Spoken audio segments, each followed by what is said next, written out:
वस्तुतः सत्संग भीड़ को नहीं कहते हैं, पंडाल को नहीं कहते हैं। सत्संग कहते हैं जो ज्ञान की बातें वहाँ बताई गई उसके अनुसार हमारा जीवन हो जाए। अगर अकेला भी कोई संत या कोई सज्जन कुछ काम की बातें हमें सुनाए और वह हमने जीवन में उतारा तो समझना सत्संग हुआ। और आप उदाहरण सुनते हैं, अंगुलीमाल और महात्मा बुद्ध के बीच सत्संग हुआ था कि नहीं? वहाँ पंडाल था, माइक कुछ नहीं था। सत्संग ऐसा है जो जीवन को बदल दे और वहाँ पंडाल और माइक की जरूरत नहीं रह जाती। लेकिन अगर है तो महत्व फिर भी सत्संग का ही है। तो सद्गुरु कहते हैं कितने लोग सुनते हैं, कितने देर तक सत्संग होता है, ये महत्वपूर्ण नहीं है। महत्वपूर्ण यह है कि आप सुन करके जीवन में उतारते कितना है। सुनते चले जाते हैं, जीवन में कोई बदलाव कहाँ होता है। हम पूजा कर रहे हैं, मंदिर जा रहे हैं, सत्संग सुन रहे हैं, संतों का दर्शन कर रहे हैं, उससे हमारे जीवन में क्या बदलाव आया? आप अपने अपनी ओर देखिए कि हमारे जीवन में कितना परिवर्तन आया। जो दुख हमारे जीवन में थे, जो पीड़ा हमारे जीवन में थी, जो ईर्ष्या द्वेष के भाव हमारे मन में थे, जो घृणा के भाव हमारे मन में थे, वो कितना मिटा। सत्संग से उठ करके आसन में जाइए, आंखें बंद करके सोचिए कि मेरा मन कितना निर्मल हुआ, मेरा मन कितना पवित्र हुआ। सत्संग सुनने के बाद अगर मन निर्मल ना हो सका, मन पवित्र ना हो सका, तो सत्संग नहीं हुआ। चाहे बड़े पंडाल में सुने, चाहे कहीं भी सुने। अगर सत्संग सुनने के बाद घर में प्रेम आ गया, दो बिखरा हुआ परिवार एक हो गया, पिता पुत्र के बीच स्नेह का भाव जग गया, भाई भाई में प्रेम स्थापित हो गया, समझना सत्संग हो गया। इसी सत्संग की बात सद्गुरु कबीर करते हैं कि सत्संग की आधी घड़ी, कि ऐसे सत्संग की अगर आधी घड़ी भी मिल गया तो सुमिरन बरस 50 वर्ष कोई सुमिरन कर रहा है, जाप कर रहा है, उससे ज़्यादा महत्वपूर्ण यह है। अगर आपने आधे घंटे भी सत्संग कर लिया तो आपका जीवन बदल सकता है। सत्संग अगर जीवन में उतर गया तो एक स्वर्ग का वातावरण घर में आ सकता है। अभी जो घरों की हालत है, अब देखो, मंदिरों में पूजा है और घरों में सबका अपमान है। आज जगत जननी दुर्गा की खूब पूजा होती है और अपने ही माँ को गाली दी जाती है।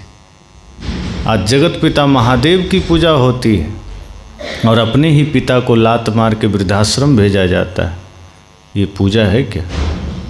पूजा वह है जहाँ अपने ही पिता में भगवान का दर्शन हो, अपने ही माँ में जगत जननी का दर्शन हो। पूजा वह है जहाँ हर प्राणी में भगवान का दर्शन हो। सत्संग वही है कि जहाँ हर किसी से प्रेम हो।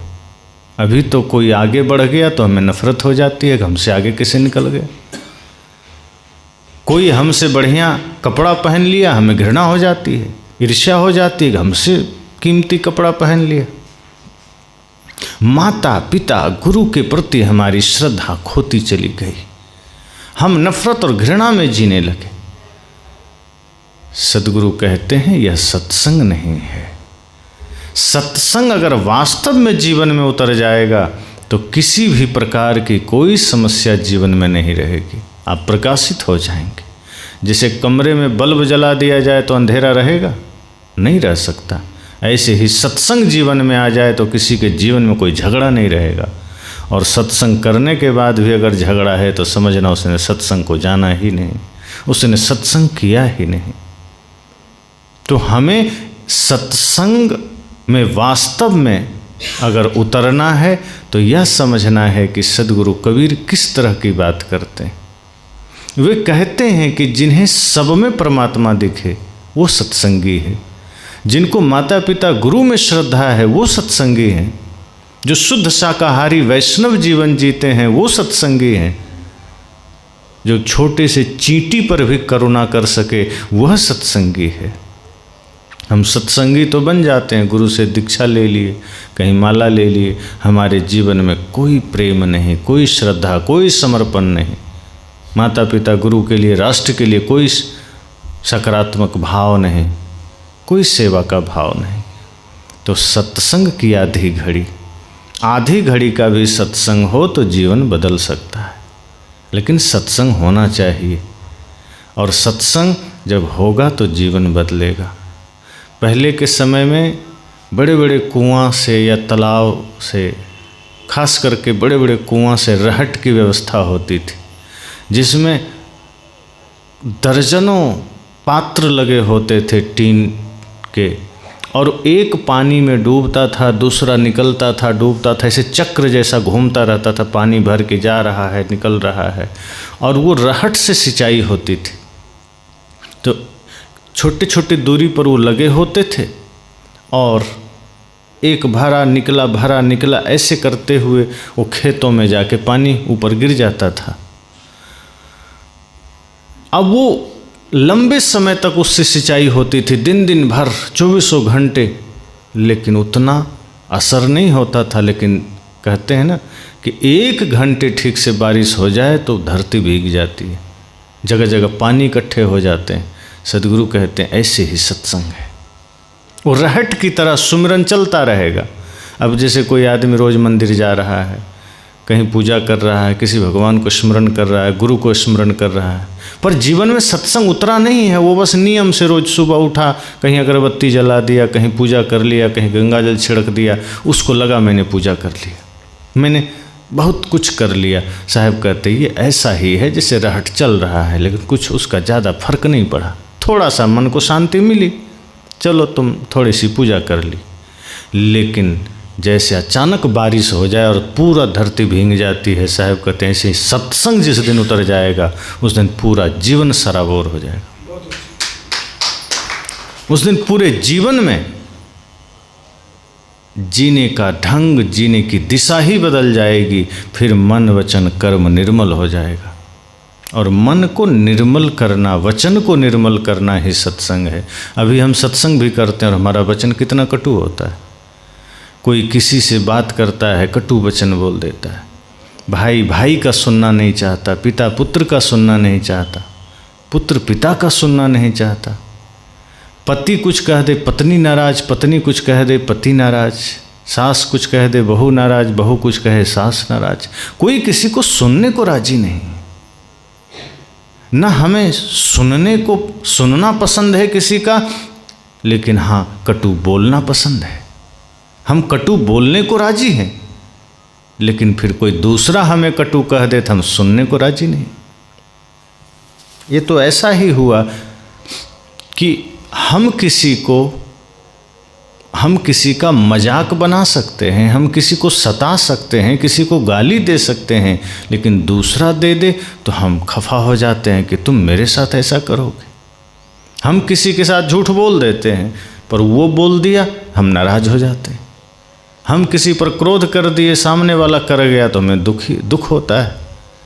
अब जैसे पिता हैं, आप पिता हैं, आप बच्चे पर गुस्सा कर दिए, कई बार अकारण गुस्सा हो गया। अब किसी बात से बच्चे थोड़ा गुस्सा हो गए तो लगता है हम तो पिता हैं, हम पर तुम कैसे गुस्सा करेगा। सदगुरु कहते हैं जो तुम दूसरों से नहीं चाहते हो वो दूसरों को देते क्यों? अगर आप दूसरों से झूठ नहीं चाहते फिर आप झूठ बोलते क्यों हैं? अगर आप दूसरों से गाली नहीं चाहते तो फिर आप किसी को गाली देते क्यों हैं?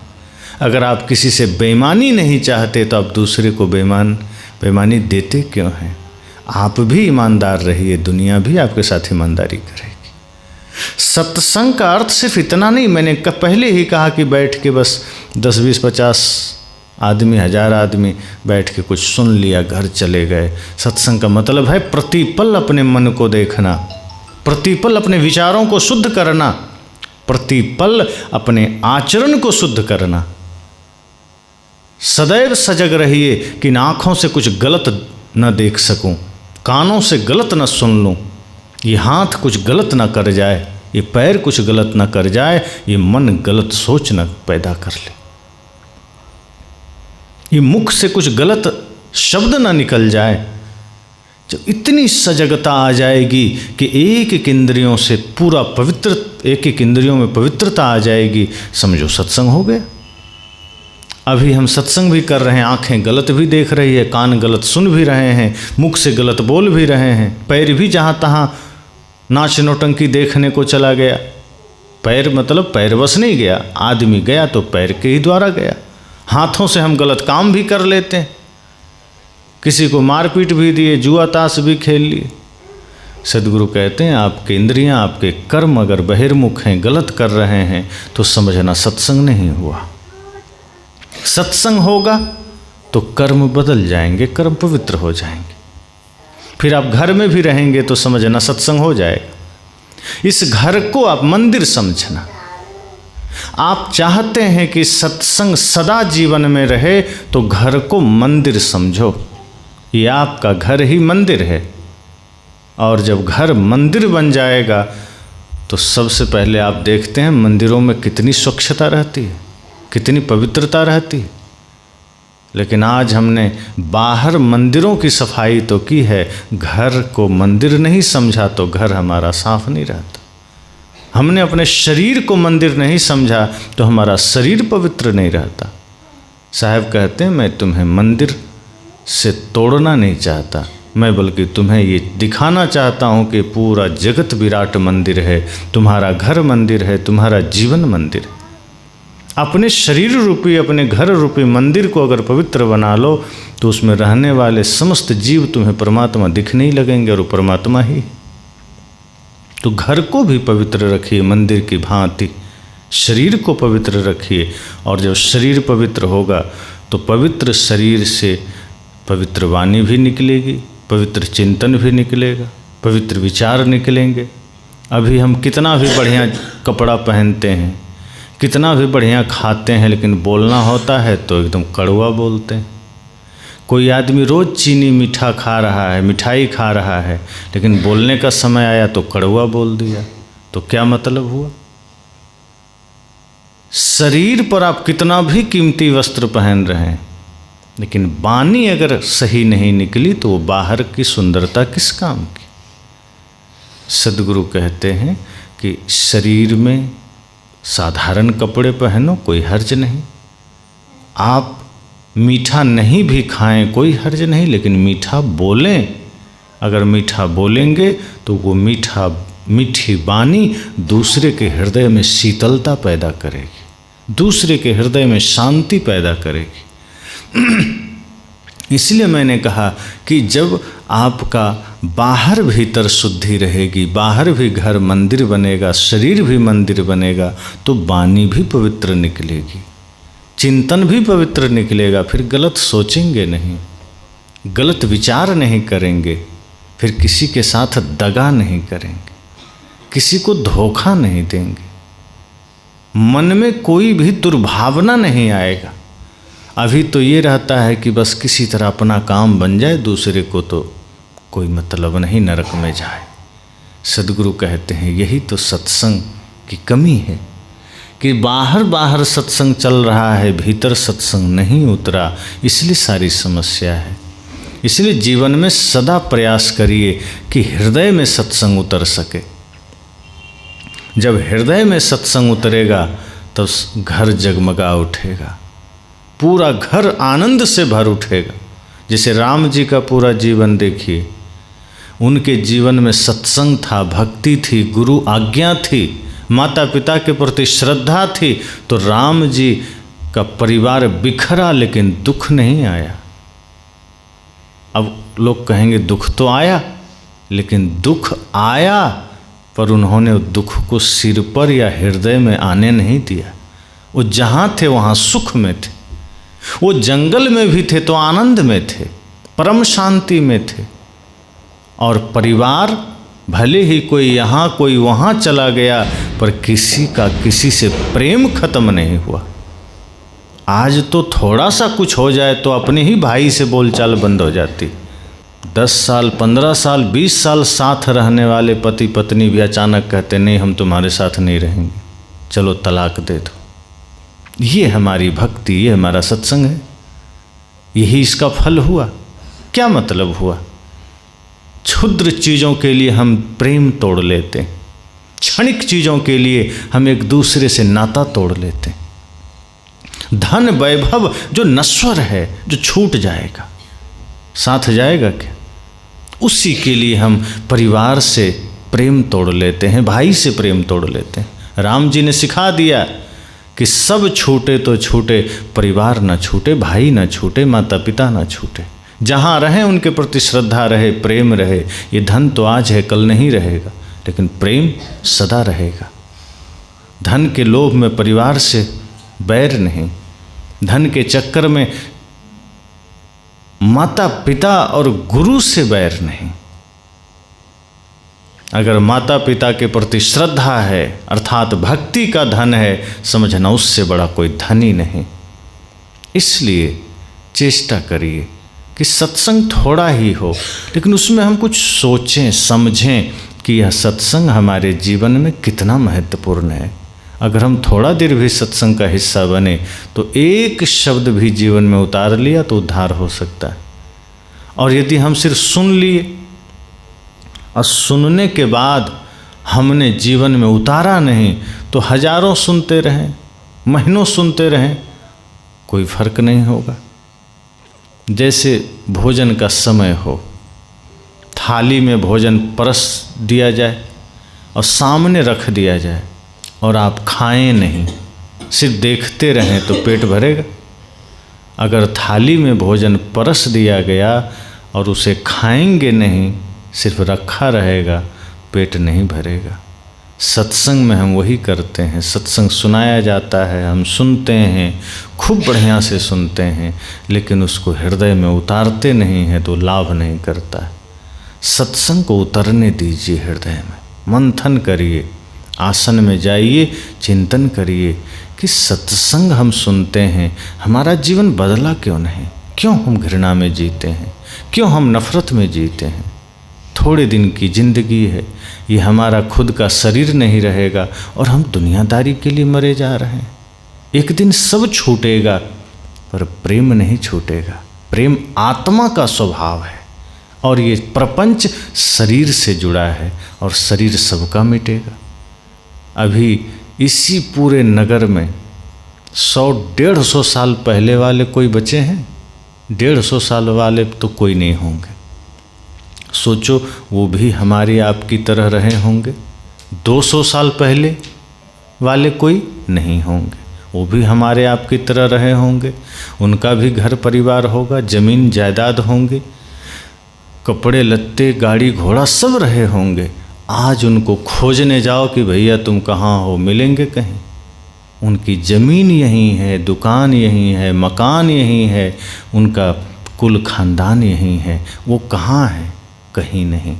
जिस धन के लिए लड़े होंगे, जिस पद के लिए लड़े होंगे, वो सब यहीं है, बस वो नहीं है। हम भी कर रहे हैं।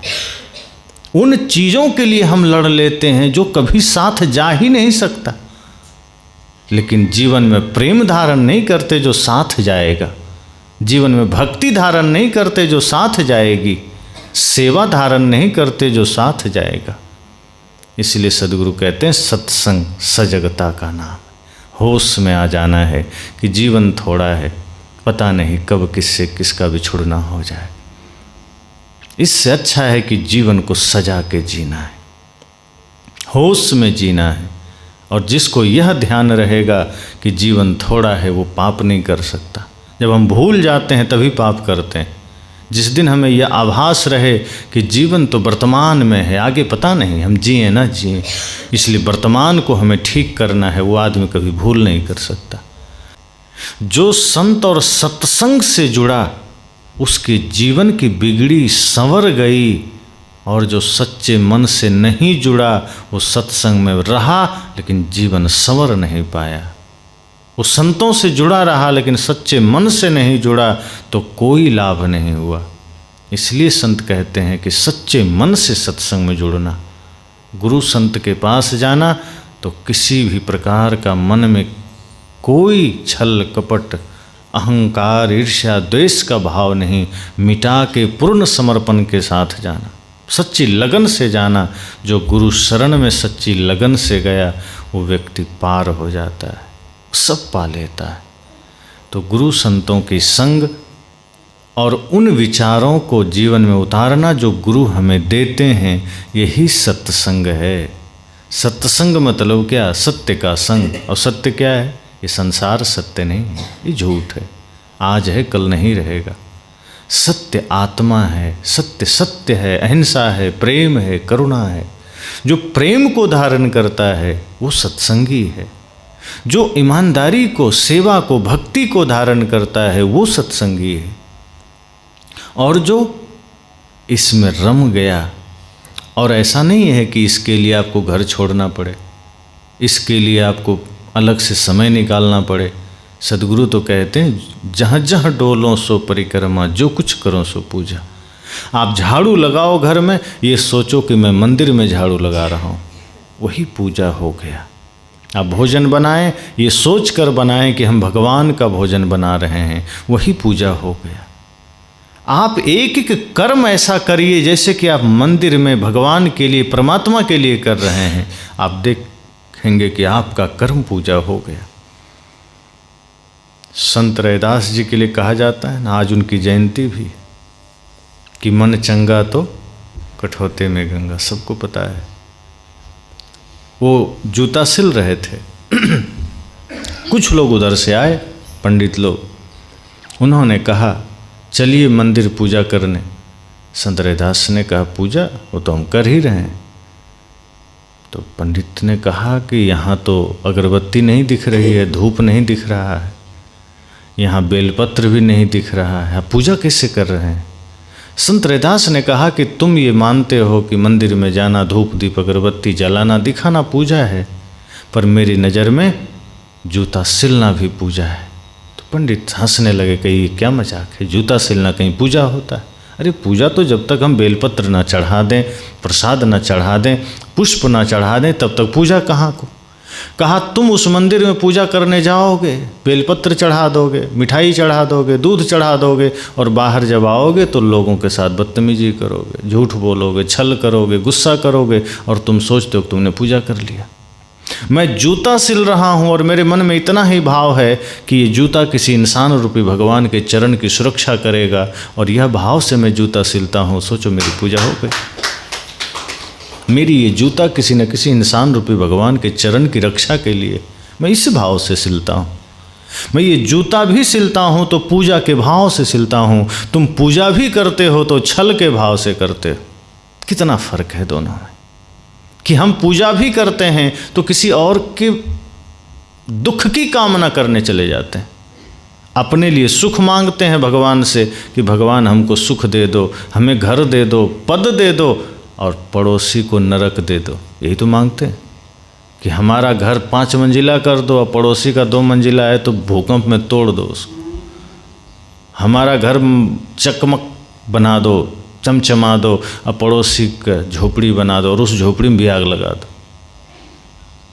सदगुरु कहते हैं ये पूजा नहीं है। कर्म ऐसा करो कि पूजा बन जाए। पर दुर्भाग्य है कि हम पूजा भी ऐसा करते हैं जो छल बन जाता है। पूजा भी हम करने चले गए मंदिर तो पूजा पूजा नहीं बना, छल बन गया, कपट बन गया। जैसे शकुनी जैसा स्वभाव हमारा हो गया कि बाहर से मीठा मीठा भीतर कपट जाल। मंथरा जैसी आदत हो गई, बाहर से मीठा मीठा भीतर से छल है। सदगुरु कहते हैं, सदगुरु रविदास कहते हैं नहीं, ऐसा नहीं चलेगा। कर्म को पूजा बनाओ। झाड़ू भी लगाओ तो ये सोचो कि हम मंदिर में लगा रहे हैं, फिर आपका झाड़ू लगाना भी पूजा से कम नहीं होगा। घर में भोजन बनाओ, पति के लिए, सास ससुर के लिए, बच्चे के लिए, ये सोच के बनाओ कि यही भोजन मेरा परमात्मा का प्रसाद है। फिर वो भोजन बड़े प्यार से बनेगा। अभी तो भोजन कई बार बनता है खिन्नता में, पति से झगड़ा हुआ, बच्चे ने कुछ कह दिया, सास ससुर ने कुछ कह दिया, गुस्सा का हालत है, उसी में जैसे तैसे भोजन बना दिया। अब इस अवस्था में जब भोजन बनता है वो भोजन विषैला हो जाता है, आपके मन के भावनाओं का प्रभाव भोजन पर पड़ता है, और वैसा अन्न कोई खाता है तो उसका मन भी दूषित होता है। इसलिए संत कहते हैं ऐसी अवस्थाओं में कभी भोजन मत बनाना, फिर वो भोजन कभी किसी के हितकारी में नहीं होगा, वो फिर अहितकारी बनेगा। भोजन बनाते समय सारे गिले शिकवे भूल करके पूर्ण आनंद के साथ, पूर्ण भक्ति के साथ, श्रद्धा के साथ, पवित्रता के साथ जब भी भोजन बनाओ, अपने लिए भी यह सोचो कि यह परमात्मा का भोजन है। ऋषियों ने उस अन्न को ब्रह्म कहा है, अन्नम ब्रह्म। तो जब भोजन बनाइए ये सोचिए कि रसोई घर हमारा रसोई घर नहीं, ये परमात्मा का मंदिर है और यह प्रसाद है। हम इसे जितनी पवित्रता से बना सकें, जितनी शुद्धता से बना सकें, तो सद्गुरु कहते हैं फिर आपका भोजन बनाना भी पूजा हो जाएगा। फिर आप जिनको खिलाएंगे वो जो भोजन ग्रहण करेंगे वो तृप्ति का कोई वर्णन नहीं कर सकते, वो अलग ही तृप्ति होगी। जैसे आप आश्रम में जाते हैं, मंदिरों में जाते हैं, वहाँ जो आपको प्रसाद मिलता है होता वही है जो आप घर में बनाते हैं, लेकिन उसका नाम प्रसाद हो जाता है। क्यों? क्योंकि वो बनता ही भक्ति के साथ है, श्रद्धा के साथ है। घर में कितना बढ़िया व्यंजन बनाओ उसको प्रसाद नहीं कहते, लेकिन सद्गुरु कहते हैं कि घर में भी प्रसाद बनाओ, इतनी श्रद्धा से बनाओ, इतने प्रेम से बनाओ कि आपका घर का भोजन भी प्रसाद बन जाए। हो गया सत्संग, यही तो सत्संग है। आप एक दूसरे से मीठा वचन बोलें, हो गया सत्संग। झूठ ना बोलें, हो गया सत्संग। बाहर भीतर स्वच्छता का वातावरण रखें, घर आंगन स्वच्छ रखें, मंदिर की भांति, हो गया सत्संग। स्वयं के शरीर की शुद्धि रखें, सत्संग हो गया। बाहर सिर्फ पंडालों में सत्संग नहीं होता। हमने वही किया, पंडालों में सत्संग कर लिया या कहीं अलग बैठ के जैसे यहाँ बैठा ये सत्संग हो गया, घर जाते जाते सत्संग छोड़ दिया। सद्गुरु कहते हैं यहाँ तो सिर्फ चर्चा होती है, असली सत्संग तो हमारे जीवन के उन अवस्थाओं में होता है जब हम सो रहे हैं, खा रहे हैं, जग रहे हैं, कहीं काम कर रहे हैं, किसी से बात कर रहे हैं, तब सत्संग होना चाहिए। तब समझना कि आप सत्संगी हो गए। भोजन बनाते समय अगर सत्संग आ जाए तो भोजन कभी गलत नहीं बनेगा। झाड़ू लगाते समय सत्संग आ जाए तो कभी धूल छूटेगी नहीं। बात करते समय सत्संग आ जाए तो आप किसी से झूठ नहीं बोलेंगे, गलत नहीं बोलेंगे, गुस्सा नहीं करेंगे। बच्चों के साथ बैठे हैं और उस समय सत्संग उतर जाए तो आप अपने बच्चों में वो संस्कार देंगे जो कभी राम जी को उनके माता पिता से मिला था, जो श्रवण कुमार को मिला था। आप भी तो चाहते हैं। तो इसलिए संत कहते हैं, सद्गुरु कहते हैं, सत्संग की आधी घड़ी बहुत है। थोड़ा भी सत्संग हो, जरूरी नहीं 2-4 घंटे ही हो, 10-20 मिनट भी सत्संग हो जाए, बस वो जीवन में उतर जाए, समझना कल्याण हो गया। तो अभी इतना ही।